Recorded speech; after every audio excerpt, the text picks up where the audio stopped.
Let's move into Top 10 Tuesday, the 10 best teams in the NFL after week 5, watching everything. And I do it for a reason. I do it for you.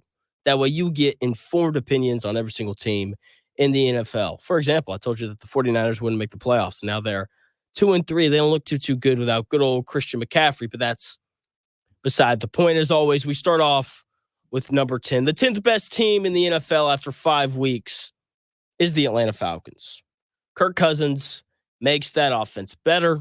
Drake London is having a career year. Kyle Pitts is still on the team.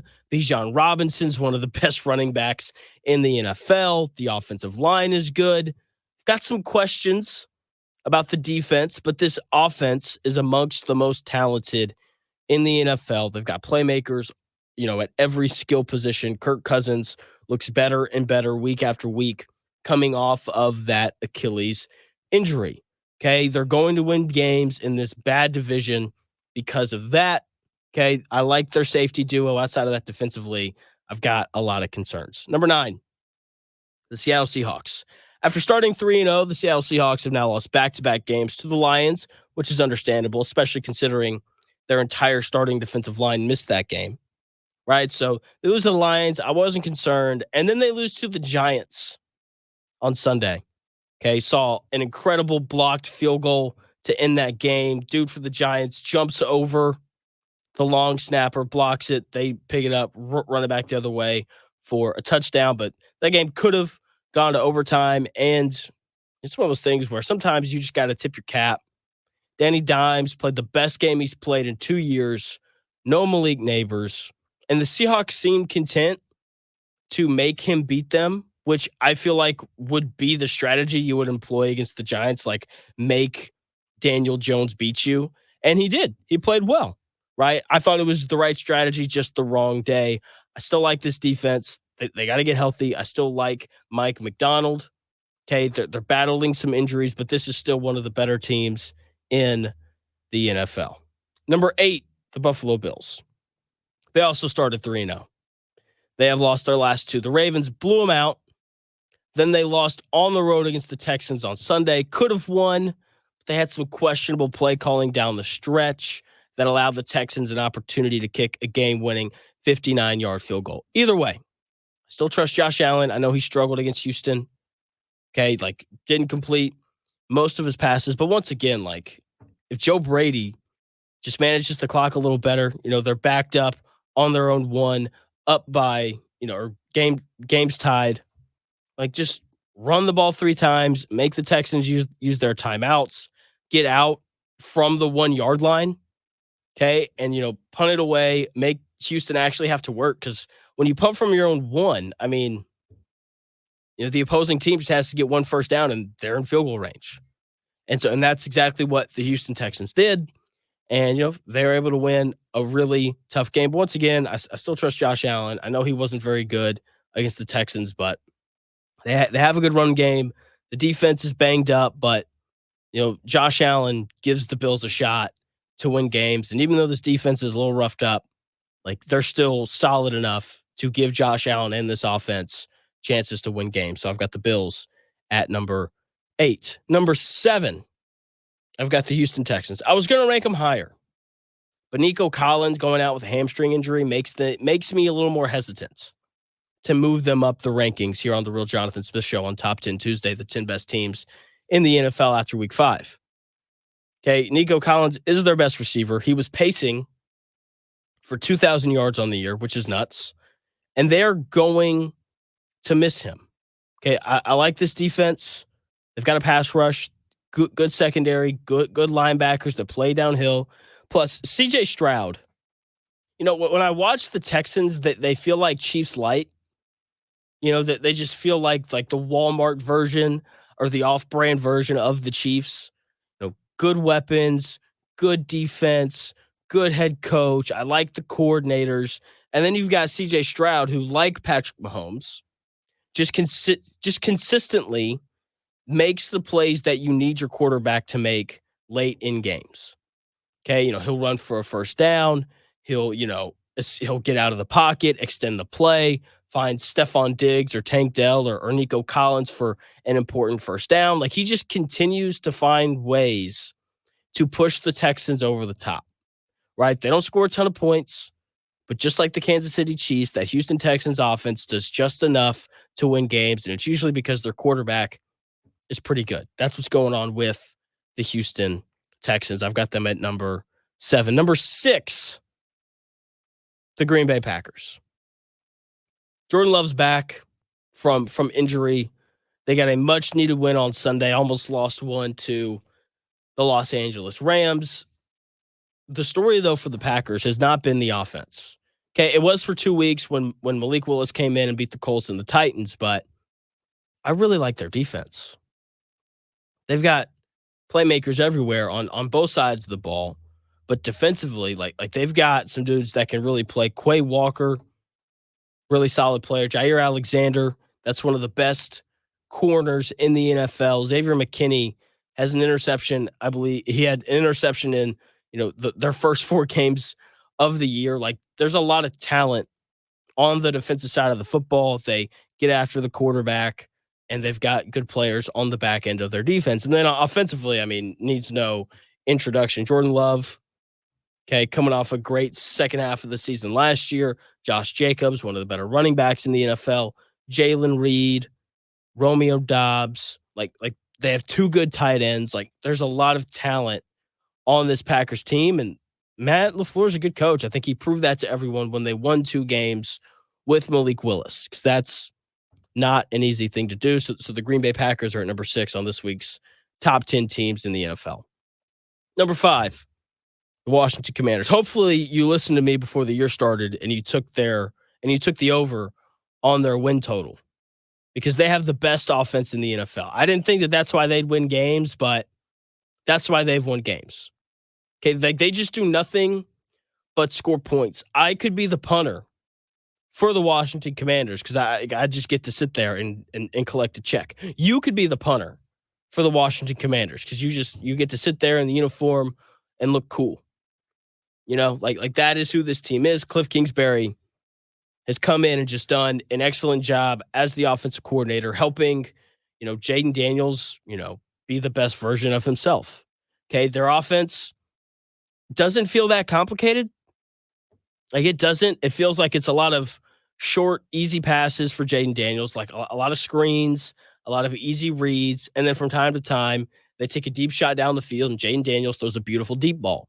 And so like that is what their passing offense is. And then they've got, Austin Eckler and Brian Robinson, 2 running backs that are both having good years, so they can run the ball behind it, what has been a good offensive line. And, they can hit on big plays when they need to, usually to Terry McLaurin. This offense has been incredible. The defense, I've got some questions about.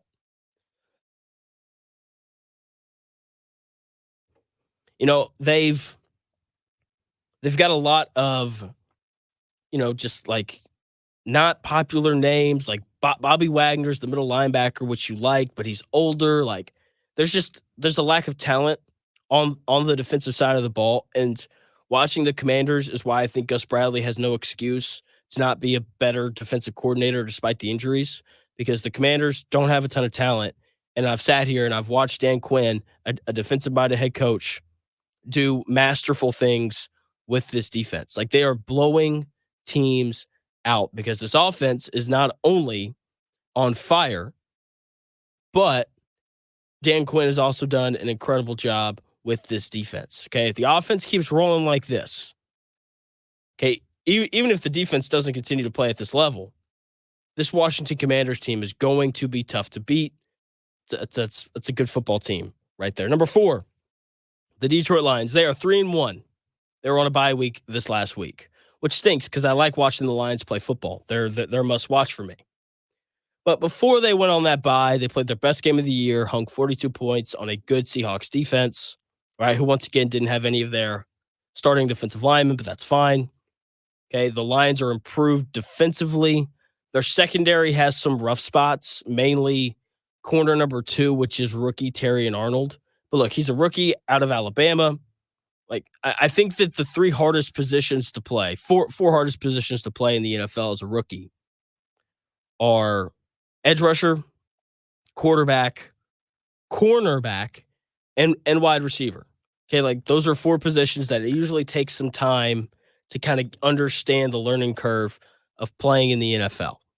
Okay, and so Terrion Arnold needs some time as the year goes on. He will get better. Okay, there's no denying this is one of the most talented offenses in the NFL. Jared Goff got off to a rough start, right? But he's going to get back on track. Okay, like he was great against Seattle, 18 of 18. Okay, couldn't have been better. The offensive line is the best in the NFL. That they can run the ball and they protect the passer. Jameson Williams is carving out a role as wide receiver number 2. Sam Laporta is one of the best tight ends in the NFL. Amon-Ra St. Brown needs no introduction. They are incredibly talented. My question is if Jared Goff will struggle to beat some of these better quarterbacks in the NFL. It is undeniable how talented the Lions are. But when I look at them, I've got them fourth. They're the fourth best team in the NFL so far.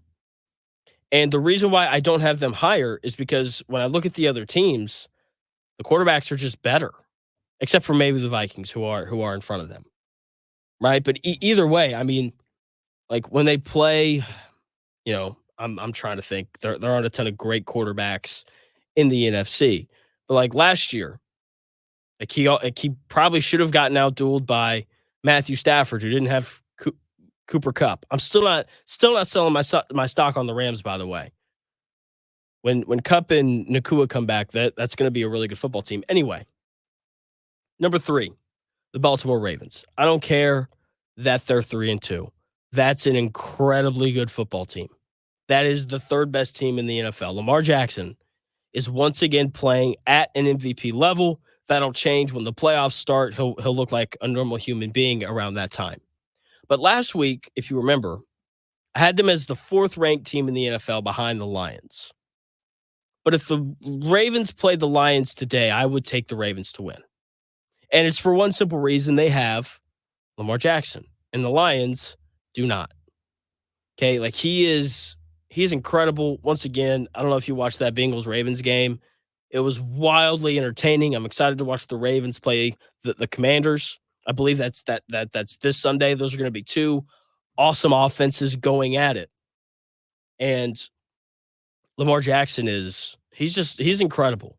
Okay, he is drastically improved as a passer. I know Colts fans, it's hard to wrap your mind around the idea that an NFL quarterback can get better at passing, that they can become more accurate, but it does happen. Okay, Lamar Jackson, just look at the way he threw the ball his rookie year versus how he throws it now. He's gotten significantly better, right? So they can throw it. Derrick Henry, he's starting to figure out the offense. He's been great for them. And some of you are probably like, what do you mean he's a running back? What do you mean he's figuring out the offense? The Ravens just run the ball differently than the Titans did, right? Titans, a lot of under center, I formation, single back, all that kind of stuff. The Ravens were running the ball out of pistol and shotgun. It's just a little bit different for running backs. But Derrick Henry has started to figure that out. He's been great for them. There are some concerns defensively, but I'm not going to freak out about Joe Burrow playing a great game. Like, he's Joe Burrow. He's going to have games where he plays great. The other thing is, like, it's the Ravens.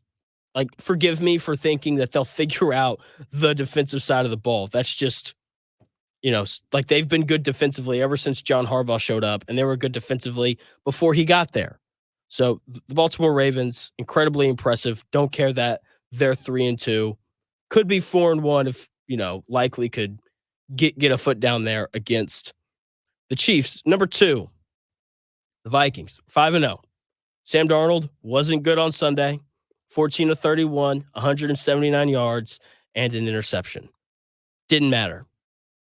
Their defense won them that game. Are you seeing a trend here with this top 10 list? Most of the teams in it have some, sort of defensive presence that's good. Brian Flores has been either the best or second best defensive coordinator in the NFL this year. The other guy, of course, Spags over in Kansas City, right? So, he won the Vikings that game on Sunday. Okay. Aaron Rodgers, a guy who's seen everything, couldn't figure out the Brian Flores defense, right? Even though Sam Darnold struggled, London games are weird. I'm not overly concerned about it.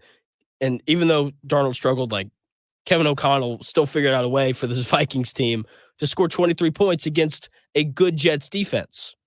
Okay, this is the best coaching job in the NFL so far this year, and they're a legitimately good team, and they've been the most complete team in the NFL. But I cannot rank them above number one, Kansas City Chiefs, 5-0, best quarterback in the NFL, paired with one of the best coaches in the NFL. The Rashee Rice injury sucks for them, but I don't think it's going to slow down the offense. Right, it's just going to be more Travis Kelce, a little bit of Noah Gray. We're going to see more Juju Smith-Schuster. Okay, they're going to run the ball more. As Pacheco's out, they're fine. Running backs are pretty easy to replace. The Kansas City defense might be better than their offense. Right, this is one of the best defenses in the NFL. They have been, not the most complete team this year, but they looked pretty complete last night against the Saints as the offense finally got rolling. Up for consideration, the Broncos, that defense is good. Bo Nix has been up and down. Want to see more consistency for him before I put them in the top 10. The Bears, very similar to the Broncos. I like the defense. Want to see more consistency from Caleb Williams before I put them in the top 10. The Buccaneers, I almost ranked. I had them at 10. Flipped them out for the Falcons because the Falcons beat them on Thursday. They're very similar, high-powered offenses, a lot of talent, but I've got some questions about the defenses.